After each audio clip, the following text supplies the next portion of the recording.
Volume 1, Chapter 6. I care not, fortune, what you me deny. You cannot rob me of free nature's grace. You cannot shut the windows of the sky, though which aurora shews her brightening face. You cannot bar my constant feet to trace the woods and the lawns by living scream at eve. Let health my nerves and finer fibres brace, and all their toys to the great children leave. Of fancy, reason, virtue, naught can me bereave. Thomson, The Castle of Indolence. In the morning, Valancourt breakfasted with St. Aubert and Emily, neither of whom seemed much refreshed by sleep. The languor of illness still hung over St. Aubert, and to Emily's fears his disorder appeared to be increasing fast upon him. She watched his looks with anxious affection, and their expression was always faithfully reflected in her own. At the commencement of their acquaintance, Valancourt had made known his name and family. St. Aubert was not a stranger to either, for the family estates, which were now in the possession of an older brother of Valancourt, were little more than 20 miles distant from La Vallée, and he had sometimes met the elder Valancourt on visits in the neighbourhood.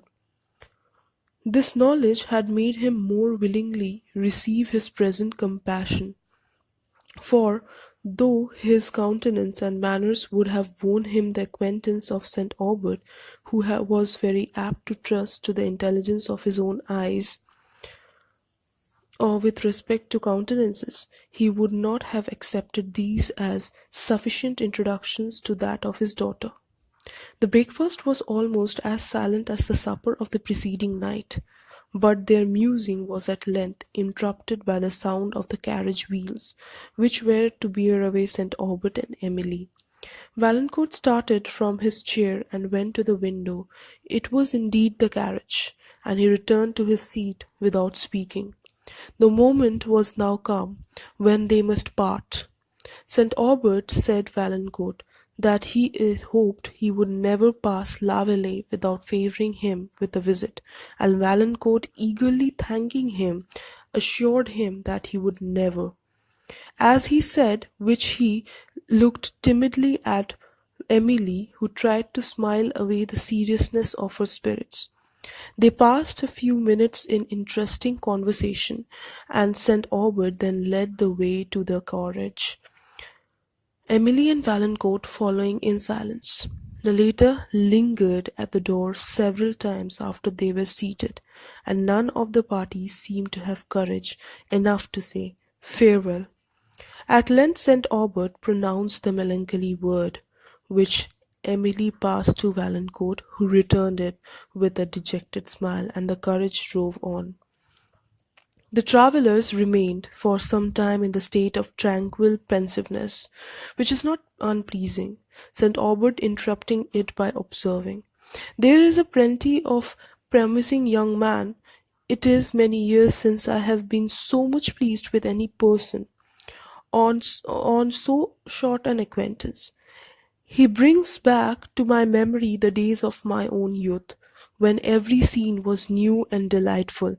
St. Aubert sighed and sunk again into the reverie, and as Emily looked back upon the side road they had passed, Valancourt was seen, at the door of the little inn, following them with his eyes. He perceived her, and waved his hands, and she returned the adieu, till the winding road shut her from his sight. "I remember when I was about his age," returned St. Aubert, "and I thought and felt exactly as he does. The world was opening upon me then. It is closing now." "My dear sir, do not think so gloomily," said Emily in a trembling voice. "I hope you have many, many years to live, for your own sake, for my sake." "Ah, Emily," replied St. Aubert, "for thy sake. Well, I hope it is so." He wiped away a tear that was stealing down his cheek through a smile upon his countenance, and said in a cheerful voice, "There is something in the ardour and ingenuousness of the youth which is particularly pleasing to the contemplation of a young man. If his feelings have not been entirely corroded by the world, it is cheering and reviving, like the view of spring to a sick person. His mind catches somewhat of the spirit of the season, and his eyes are lighted up with transient sunshine. Valancourt is this spring to me." Emily, who pressed her father's hand affectionately, had never before listened with so much pleasure to the praises he bestowed, no, not even when he had bestowed them on herself. They travelled on, among vineyards, woods, and pastures, delighted with the romantic beauty of landscape, which was bounded on one side by the grandeur of Pyrenees, and on the other by the ocean, and soon after noon, they reached the town of Collioure, situated in Mediterranean. Here they dined and rested till towards the cool of the day, when they pursued their way along the shores, those enchanting shores which extended to Languedoc. Emily gazed with enthusiasm on the vastness of the sea, its surface varying as the night and shadow fell on the woody banks mellowed with autumnal tints. St. Aubert was impatient to reach Perpignan, where he expected letter from Mr. Quesnel, and it was the expectations of these letters that had induced him to leave Colloyori, for his feeble frame had required immediate rest. After travelling a few miles he fell asleep, and Emily, who had put two or three books in the carriage on leaving La Vallée, had now the leisure for looking into them. She sought one for them, in which Valancourt had been reading the day before, and hoped for the pleasure of retracing a page over which the eyes of the beloved friend had lately passed, of dwelling on the passages which he had admired, and of permitting them to speak to her in the language of his own, and to bring himself to her presence. On searching of the book, she could find it nowhere, but it is still Strede perceived a volume of Petrarch's poem that belonged to Valancourt, whose name was written on it, and from which he had frequently read passages to her, which all the pathetic expression had characterized the feelings of the author. She hesitated in believing what would have been sufficiently apparent to almost any other person, that he had purposely left his book instead of the one she had lost, and that love had prompted the exchange. But having opened it with impatient pleasure, and observed the lines of his pencil drawn along the various passages he had read aloud under others, whom deceptive of delicate tenderness than he had dared to trust his voice with, the conviction came at length to her mind. For some moments she was curious only of being beloved, then a recollection of all the variations of the tone and countenance with which he had recited these sonnets, and of the volume and the soul which speak in their expression, pressed to his memory, and she wept over the memorial of his affection. They arrived at Perpignan soon after sunset, when St. Aubert found, as he had expected, letters from Mr. Quesnel, the contents of which so evidently and grievously affected him, that Emily was alarmed, and pressed him, as far as her delicacy would permit, to disclose the occasion of his concern, but he answered only by his tears, and immediately began to talk on other topics. Emily, though she forbore to press the one interesting to her, was greatly affected by her father's manners, and passed a night of sleepless solicitude. In the morning they pursued their journey along the coast towards the Leucate, another town in Mediterranean situated on the border of Languedoc and Roussillon.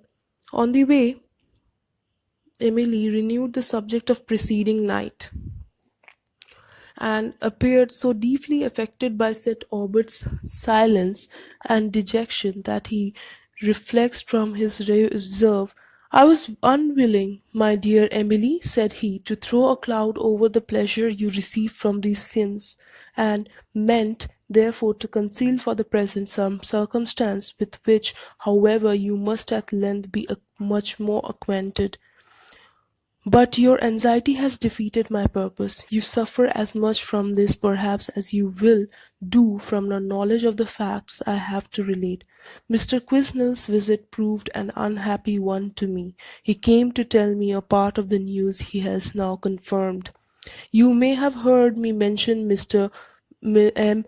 Motteville of Paris, but you do not know the chief of my personal property was invested in his hand. I had great confidence in him, and I am yet willing to believe that he is not wholly unworthy of my esteem. A variety of circumstances have concurred to ruin him, and I am ruined with him." St. Aubert paused to conceal his emotion. "The letters I have just received from Mr. M. Quinsnell," resumed he, struggling to speak with firmness, "enclosed others from Motteville, which confirmed all I dreaded." "Must we then quit La Ville?" said Emily, after a long pause of silence. "That is yet uncertain," replied Mr. S. St. Aubert. "It will depend upon the compromise Monteville is believed to make his with his creditors. My income, you know, was never large, and now it will be reduced to little indeed. It is for you, Emily, for you, my child, that I am most afflicted." His last words flattered. Emily smiled tenderly upon him through her tears, and then endeavouring to overcome her emotion, "My dear father," said she, "do not grieve for me or for yourself. We may yet be happy. If Laville remains for us, we must be happy. We will remain only one servant, and you shall scarcely perceive the change in your income. Be comforted, my dear sir. We shall not feel the want of those luxuries which others value so highly, since we never had a taste of them, and poverty cannot deprive us of many consolations. I cannot rob us of the affections we have for each other, or degrade us in our own opinion or in that of any other whose opinion we ought to value." St. Aubert concealed his face with his handkerchief, and was unable to speak, but Emily continued to urge to her father the truths which himself had impressed upon her mind. "Besides, my dear sir, poverty cannot deprive us of the intellectual delights. It cannot deprive you of the comforts of affording me examples of fortitude and benevolence, nor me of delight of consoling a beloved parent. It cannot deaden our taste for the grand and the beautiful, or deny us the means of indulging it, or the scenes of nature, those sublime spectacles so infinitely superior to all the artificial luxuries are open for the enjoyment of the poor as well as of the rich. Of what then have we to complain? So long as we are not in the want of necessaries, pleasure, such as wealth cannot buy, will still be ours. We retain then the sublime luxuries of nature, and lose only the frivolous ones of art. St. Aubert could not reply. He caught Emily to his bosom. His tears flowed together, but they were not tears of sorrow. After this language of heart, all other would have been feeble, and they remained silent for some time. Then St. Aubert conversed as before, for if his mind had not recovered his natural tranquillity, it at least assumed the appearance of it. They reached the romantic town of Leucate early in the day, but St. Aubert was weary, and they determined to pass the night there. In the evening he exerted himself so far as to walk with his daughter, to view the environs that overlook the lake of Leucate, the Mediterranean part of Roussillon, which the Pyrenees, and a wide extent of luxuriant province of Languedoc.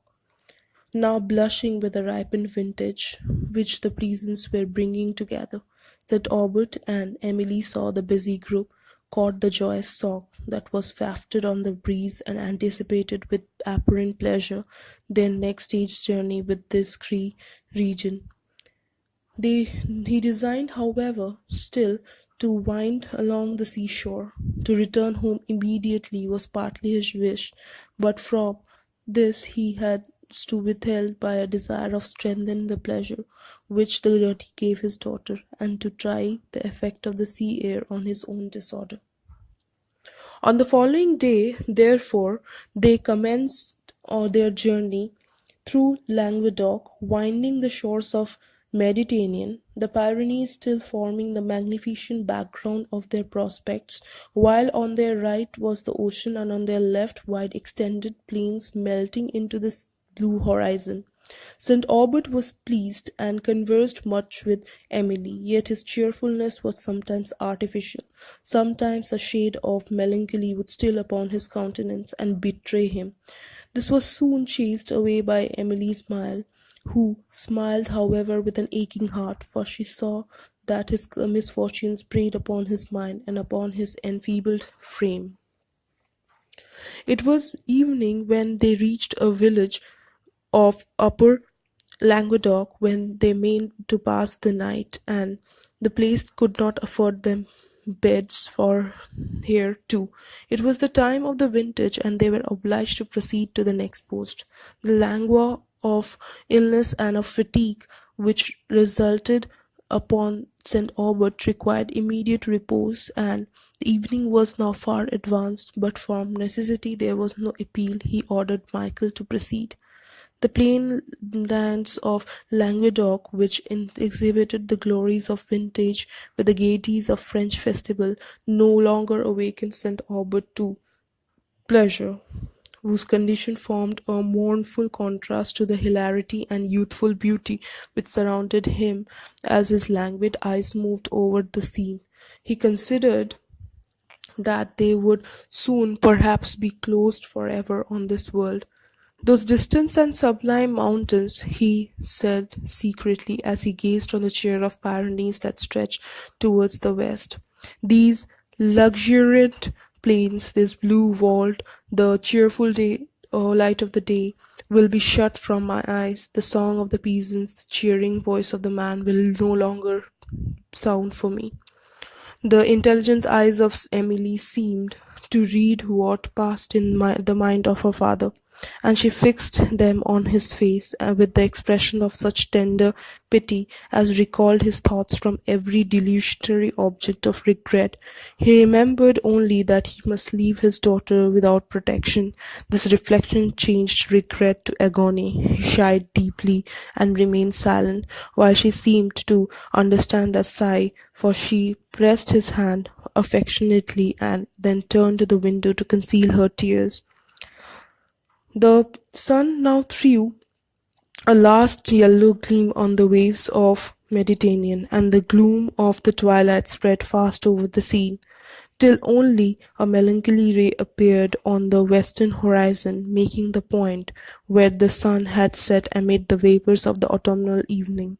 A cool breeze now came from the shore, and Emily let down the glass by but the air, which was refreshing to health, was as chilling as sickness, and St. Aubert desired that the window might be drawn up. Increasing sickness made him more anxious than ever to finish the day's journey, and he stopped the mulatter to inquire how far they had been going to the next post. He replied, 9 miles. I feel I am unable to proceed much further, said St. Aubert. Inquire as you go if there is any house on the road that would accommodate us for the night. He sunk back in the carriage, and Michael, cracking his whip in the air, set off and continued on full gallop, till St. Aubert, almost fainting, called to him to stop. Emily looked anxiously from the window and saw a peasant walking at some distance on the road, for whom they waited till he came up. When he was asked if there was any house in the neighbourhood that accommodated travellers, he replied that he knew of none. There is a chateau, indeed, among these woods in the right, added he, but I believe it receives nobody, and I cannot show you the way, for I am almost a stranger here. But St. Aubert was going to ask him some further questions concerning the chateau, but the man abruptly passed on. After some considerations, he ordered Michael to proceed slowly to the wood. Every moment now deepened the twilight and increased the difficulty of finding the road. Another peasant soon afterwards passed. Which is the way to chateau in the woods? Asked Michael. The chateau in the woods? Exclaimed the peasant. Do you mean that in the turret yonder? I do not know, for the turret, as you call it, said Michael. I mean that white piece of the building that we see at a distance there among the trees. Yes, there is a turret. Why, who are you? What are you going thither? Said the man with surprise. St. Aubert, on hearing this cold question, and observing the peculiar tone in which it was delivered, looked out from the carriage. We are travellers, he said, who are in search of a house for accommodation for the night. In there and is there any hereabout? None, monsieur, unless you have a mind to try your luck yonder, replied the peasant, pointing at the door woods, but I would not advise you to go there. To whom does the chateau belong? It scarcely know myself, monsieur. It is uninhabited. Then no, not uninhabited. The steward and the housekeeper are here, there, I believe. On hearing this, St. Aubert determined to proceed the chateau, but risk his the refusal of being accommodated for the night. He therefore desired the countryman should shew Michael the way, and bade him expect reward going on other business for his trouble. The man was for a moment silent, and then said that he was going on other business, and that the road could not be missed if they went up an avenue on the right, to which he pointed. St. Aubert was going to speak, but the peasant wished him good night and walked on. The carriage now moved towards the avenue, which was guarded by the gate, and Michael having dismounted to open it, they entered between row of the ancient oak and chestnut without intermingled branches formed a lofty arch above. There was something so gloomy and desolate in the appearance of the avenue and its lonely silence that Emily had shuddered as she passed along, and recollecting the manner in which the peasant had mentioned the chateau, that she gave some mysterious meaning in his words, as she had no suspected then she uttered him. The apprehensions, however, she tried to check, considering what they were probably the effect of melancholic imagination, which her father's situation and a consideration of her own circumstances had made sensible to every impression.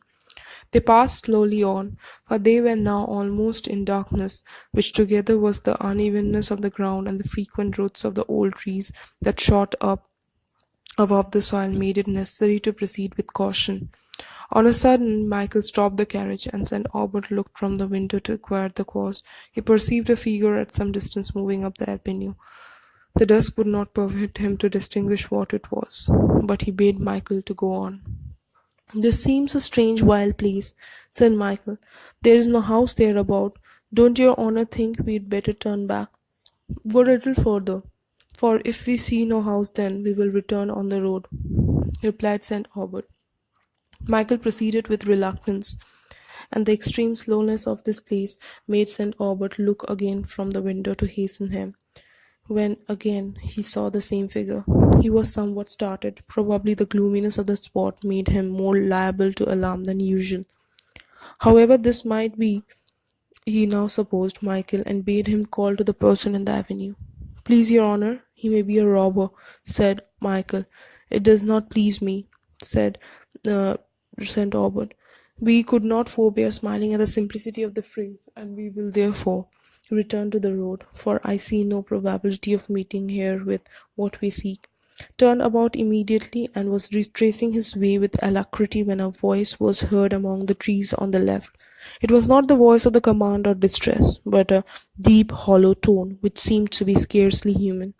The man whipped his mule. Still they went as fast as possible, regardless of the dark, the broken ground, and the necks of the whole party. Nor one stopped till he reached the gate which opened from the avenue on the high road, where he went into the more moderate place. "I am very ill," said St. Aubert, taking his daughter's hand. "You are worse then, sir." Emily, extremely alarmed by his manner. "You are worse, and there is no assistance. Good God, what is to be done?" He leaned his head on his shoulder, while she endeavoured to support him with her arm, and Michael was again ordered to stop. When the rattling of the wheels had ceased, music was heard in the air. It was Emily, the voice of hope. "Oh, we are near some human habitation," and she, "help may soon be had." She listened anxiously. The sounds were distant and seemed to come from a remote part of the woods that bordered the road, and she looked towards the spot whence they issued. She perceived in the faint moonlight something like a chateau. It was indeed, however, to reach this. St. Aubert was now too ill to bear the motion of the carriage. Michael could not quit his mules, and Emily, who still supported her father, feared to leave him, and also feared to venture alone to such a distance, she knew not whither or to whom. Something, however, it was necessary to determine upon immediately. St. Aubert therefore told Michael to proceed slowly, and they had not gone far when he fainted, and the carriage was again stopped. He lay quite senseless. "My dear, dear father!" cried Emily in great agony, and who began to fear that he was dying. "Speak, if it is only one word, to let me hear the sound of their voice." But no voice spoke in reply. In an agony of terror, she bade Michael bring water from the rivulet that flowed along the road, and having received some of the man's hat with trembling hand, she sprinkled it over the father's face, which, as the moon's rays now fell upon, seemed to bear the impression of death. Every emotion of the selfish fear now gave way to the stronger influence of and committing St. Aubert to the care of Michael, who refused to go far from his mules. She stepped from the carriage in search of the chateau she had seen at distance. It was still moonlight night, and the music which yet sounded on the air directed her steps on the high road up the shadowy lane thus led to the woods. Her mind was for some time so entirely occupied by anxiety and terror for her father that he felt none for herself till the deepening gloom of the overhanging foliage, which now wholly excluded the moonlight and the wildness of the place, recalled her to a sense of her adventurous situation. The music had ceased, and she had no guide but chance. For a moment she paused in a terrified perplexity, till a sense of her father's condition overcoming every consideration for herself, she proceeded. The lane terminated in the woods, but she looked around in vain for the house or a human being, as vainly listened for a sound to guide her. She hurried on, however, not knowing whither, avoiding the recess of the wood and endeavouring to keep along their margin, till a kind road of the avenue which opened upon a moonlight spot arrested her attention. The wildness of this avenue brought to her recollection the one leading to the turreted chateau, and she was inclined to believe this was the part of the same domain, and probably led to the same point. While she hesitated whether to follow it or not, a sound of many voices in loud merriment burst open her upon her ear. It seemed not to the laugh of cheerfulness, but of riot, and she appealed. While she paused, she and heard a distant voice calling for the way she had come, and not doubting but it was Michael, her first impulse was to hasten back, but a second thought changed her purpose. She believed that nothing less but the last extremity which has prevailed upon Michael to quit his mules, and fearing that her father was now dying, she rushed forwards with a feeble hope of obtaining assistance from the people in the world. Her heartbeat was fearful expectations as she drew near the spot where the voices issued, and she often the moonlight cleared as she had noticed a little distance from which she stopped and saw between the boles of the trees a small circular level of the green turf surrounded by the wood, on which appeared a group of figures. On drawing nearer, she distinguished this as their dress to be peasants, and perceived several cottages scattered along the edge of the woods, which waved loftily over the spot. While she gazed and endeavoured to overcome the apparitions withheld her Steps, several peasant girls came out of the cottage. Music instantly struck up and danced again. It was the joyous music of the vintage, the same she had heard before the air upon the air. Her heart was now filled with the music of the vintage. Her heart was now occupied with the terror of her father and could not feel the contrast with which the grey scene offered to her own distress. She stepped hastily towards a group of the elder peasants who were seated in the door of the cottage, and having explained her situations, entreated her their assistance. Several of them rose with alacrity, offering any service in their power. Emily followed, seemed to move on the wind as fast as they towards the door. When she reached the carriage, she found St. Aubert restored to animation. On the recovery of his senses, having heard from Michael whither his daughter was gone, anxiety of her overcame every regard for himself, and he had sent him in search for her. He was, however, still languid, and perceiving himself unable to travel much further, he renewed his inquiries for an inn, and concerning the chateau in the wood. "The chateau cannot accommodate you, sir," said the venerable peasant, who was followed Alimi by the woods. "It is scarcely inhabited, but if you will do me the honour to visit my own cottage, you shall be welcome to do the best bed it affords." St. Aubert was himself a Frenchman. He therefore was not surprised at French courtesy, but ill as he was, he felt the value of the offer enhanced by the manner which accompanied it. He had too much delicacy to apologize or to appear or hesitate about availing himself of the peasant's hospitality, but immediately accepted it with the same frankness with which it was offered. The carriage again moved slowly up. Michael followed the peasants up the lane, which Emily had just quitted, till they came to the moonlight glade. St. Aubert's spirits were so far restored by the courtesy of his host, that the near prospect of repose, that he looked with a sweet complacency upon the moonlight scene, surrounded by the shadowy woods, through which here and there an opening admitted the streaming splendor, discovering a cottage or a sparkling rivulet. He listened with no painful emotions or the merry notes of the guitar and tambourine, and through fear tears came to his eyes when he saw the debonair dance of the peasants. They were not as tears of mournful regret. When Emily, it was otherwise. The immediate terror of her father had now subsided into gentle melancholy, which every note of joy was awakening comparison served to heighten. The darkness ceased. Dawn ceased on the approach of the carriage, which was now a phenomenon in the sequestered woods, and the peasantry flocked round it with eager courtesy. On learning how it brought a sick stranger, several girls ran across the turf and returned with wine and baskets of grief, which they presented to the travellers, each with the kind contention pressing for a preference. At length the carriage stopped at a neat cottage, and his venerable conductor, having assisted St. Aubert to alight, led him and Emily to the small inner room illuminated by the moonbeams, which the open casement admitted. St. Aubert, rejoicing in the rest, seated himself in the armchair, and his senses were refreshed by the cool and balmy air that lightly waved the embowering honeysuckles and wafted their sweet breath into the apartment. His host, who was now called La Voisin, quitted the room, which but soon returned with fruits, cream, and all the pastoral luxury his cottage afforded. Having sat down, which, with a smile of unfeigned welcome, he retired behind the guest chair of the guest. St. Aubert insisted on his taking a seat at the table, and when the fruit has allayed the fever of his palate, he himself sounds somewhat revived.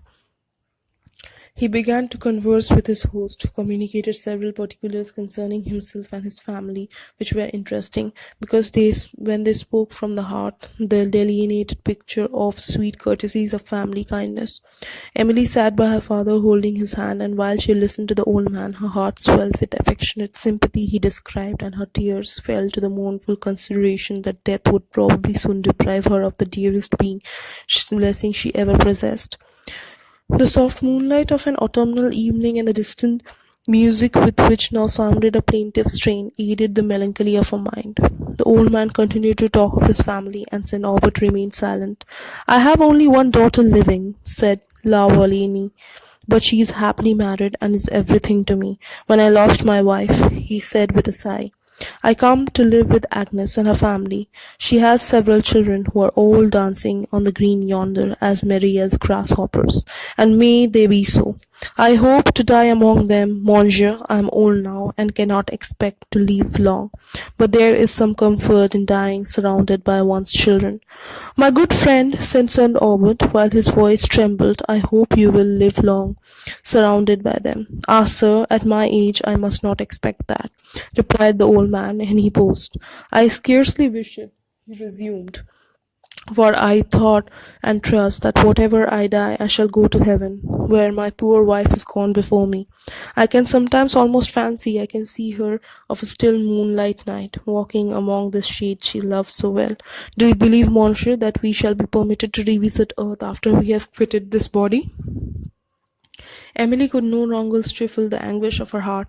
Her tears fell fast upon her father's hand, which he had held. He made an effort to speak, and at length said in a low voice, I hope we shall be permitted to look down on those we have left on earth, but I can only hope it. Futurity is much veiled for our eyes, and faith and hope are our only guides concerning it. We are not enjoined to believe this in this embodied spirit watch over the friends they have loved, and we may innocently hope it. It is a hope which I shall never resign, continued he, then wiped the tears from his daughter's eyes. It will sweeten the bitter memories of death. Tears fell slowly on his eyes. La Volney wept too, and there was a pause in the silence. Then La Voisin, renewing the subject, said, but you believe, sir, that we shall meet in another world the relations that we loved in this? I must believe this. Then do believe it, replied St. Aubert. Reserve indeed. There would be the pangs of separation if we believed it to be eternal. Look up, my dear Emily, we shall meet again. He lifted his eyes towards heaven, and a gleam of moonlight which fell on his countenance recovered peace and resignation, stealing on the lines of sorrow. La Voisin felt that he had pursued the subject too far, and he dropped it, saying, we are in darkness. I forgot to bring a light. No, said Aubert. This is a light I love. Sit down, my good friend. Emily and my love, I find myself better than I had been all the day. This air refreshes me. I can enjoy this tranquil hour and that music which floats so sweetly at a distance. Can you let me smile? Who touches the guitar so tastefully? These two instruments, or is it an echo I hear? It is an echo, monsieur, I fancy. The guitar is often heard at night, and when all is still, but nobody knows who touches it. It is sometimes accompanied by a voice so sweet and so sad that one can almost think that the woods were haunted. They certainly are haunted, said St. Aubert with a smile, but I believe it is by the mortals. I have sometimes heard it at midnight when I could not sleep, rejoined St. La Voisin, not seeming to notice his remark. Almost under my window. I have never heard any music like it.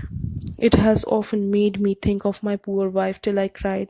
I have sometimes got up to the window to look if I could see anybody, but as soon as I opened the casement all was hushed, nobody to be seen. I have listened and listened till I have been so timorous that even the trembling of the leaves in the breeze had made me start.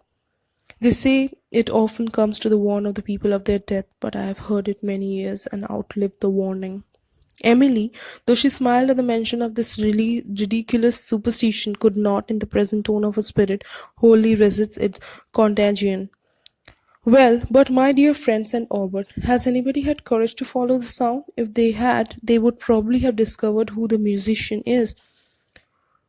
Yes, sir, they have followed them some way to the woods, but the music was still retreated and seemed as distant as ever. The people had at least been afraid to being led into harm and would go no further. It was very seldom that I have heard these sounds so early in the evening. They usually come about midnight when the bright planet, which is rising out of the torrent yonder, sets below the woods on the left.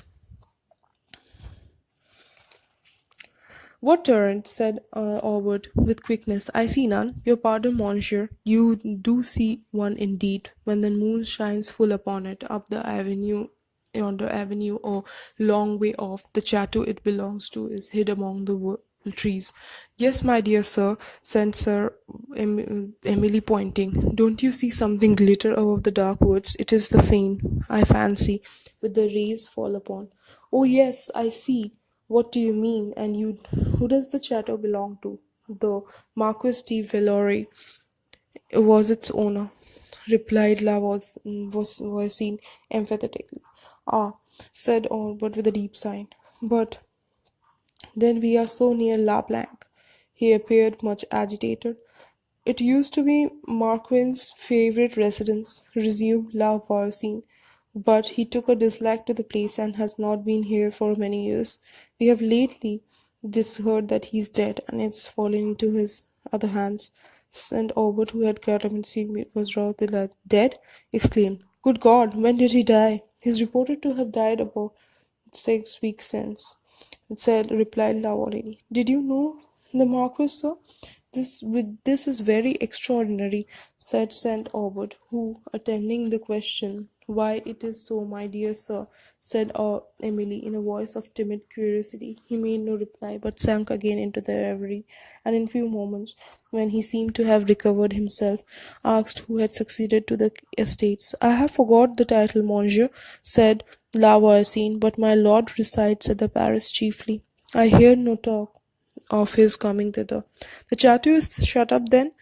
Still, why little better, sir. The old housekeeper and her husband, the steward, have taken care, but they live generally in the cottage hard by. The chateau is spacious, I suppose, said Emily, and there must be desolate far the residence of only two people. Desolately enough, Mademoiselle, replied Voisin. I would not pass the night in the chateau for the value of the whole domain. What is that? Said St. Aubert, roused again with a thoughtfulness. As the host repeated his last sentence, a groan escaped from St. Aubert, and then, as if anxious to prevent it from being noticed, he hastily asked La Voisin how long he lived in the neighbourhood. Almost from my childhood, sir, replied the host. You remember the late Marchioness? Then said Aubert in an altered voice. Ah, monsieur, that I do well. There are many beside me who remember her. Yes, said Aubert, I am one of those. Alas, sir, you remember then the most beautiful and excellent lady. She deserved a better fate. Tears stood in Albert's eyes enough, and he said, in a voice almost stifled with violence of his emotions, it is enough, my friend. Emily, though extremely surprised at his father's manner, forbore to express her feelings by any question. La Voisin began to apologize, but St. Aubert interrupted him. Apology is quite unnecessary, he said. Let us change the topic. We were speaking of the music we just heard. I was, monsieur, but hark, it comes again. Listen to the voice. They were all silent. At last a soft and solemn breathtaking sound rose like a stream of rich distilled perfumes, and stole upon the air that even silence was took era she was aware, and wished she might deny her nature, and be never more still to be so displaced. In a few moments the voice died into the air, and the instrument with which it had been heard before sounded in low symphony. St. Aubert now observed that it produced a tone much more full and melodious than that of a guitar, and still more melancholy and soft than the lute. They continued to listen, but the sounds returned no more. This is strange, said Aubert, at length interrupting the silence. Very strange, said Emily. It is so, rejoined La Voisin, and they were again silent. After a long pause, it has now been 18 years since I first heard the music, said La Voisin.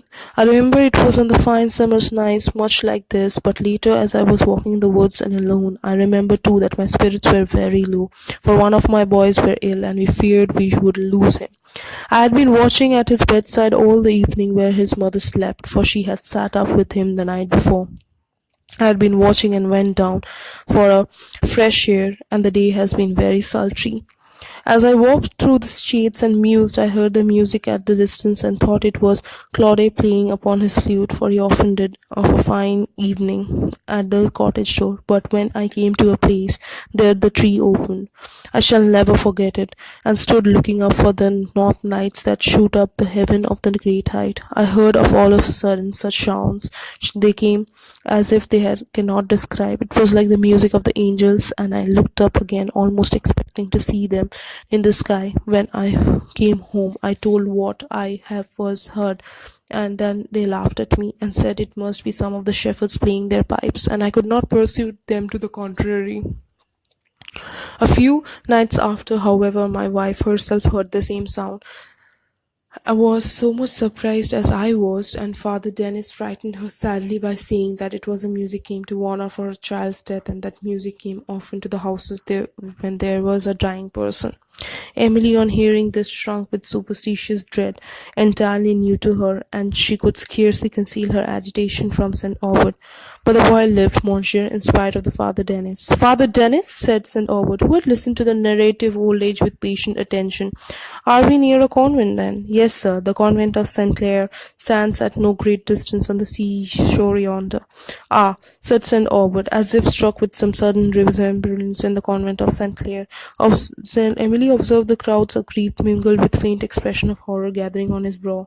His countenance became fixed and touched as if it was now with the silver whiteness of the moon crowned light. He resembled one of those marble statues of the monument which seemed to men in hopeless sorrow over the ashes of the dead, shone by the blunted light that the dim moon through the painted casements lends. But my dear sir, said Sir Emily, anxious to dissipate his thoughts, you forgot that repose is necessary for you. If our kind host will give me leave, I will prepare your bed, for I know how you are like it to be made. St. Aubert, recollecting himself, smiled affectionately, desired she would not add on to her fatigue by other attention, and Lavoisier, with consideration of his guest, had been suspended by the interest which his own narrative had recalled, now started from his seat, and apologizing for not having called Agnes from the green, hurried out of the room.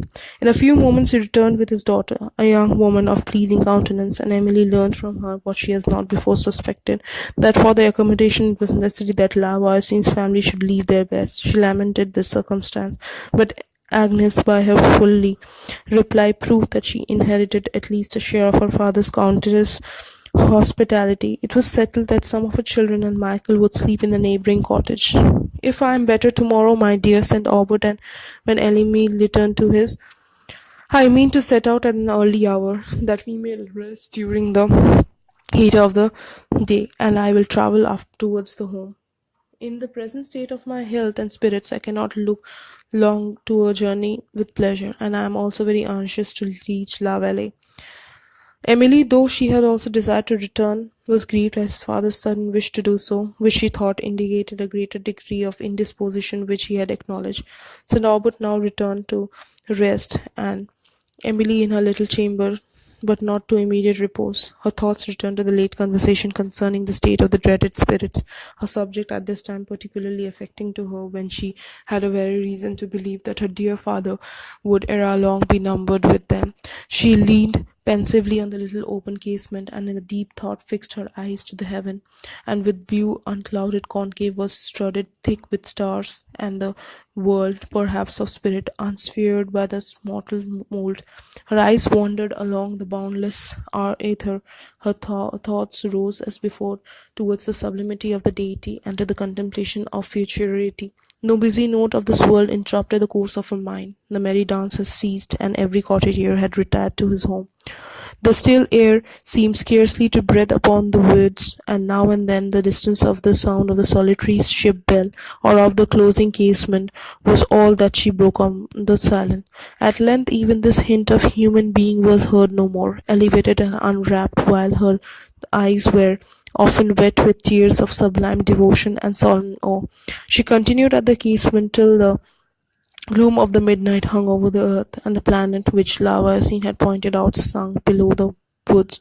She then recollected that he had said concerning this cloud, the mysterious music that lingered at the window. Half hoping and half fearing that it would return, her mind was led to remembrance of extremely violent emotions of her father had shewn on mercy of Saint Marquis de Villore's death, and of the fate of Saint Marquiness. She felt strongly interested concerning the remote cause of his emotion. Her surprise and curiosity were indeed the greater, because she did not recollect ever to have heard him mention the name of Valerie. No music, however, stole on the silence of the night, and Emily, perceiving the lateness of the hour, returned into the scene of fatigue, remembered that she was to rise early in the morning, and withdrew from the window to repose.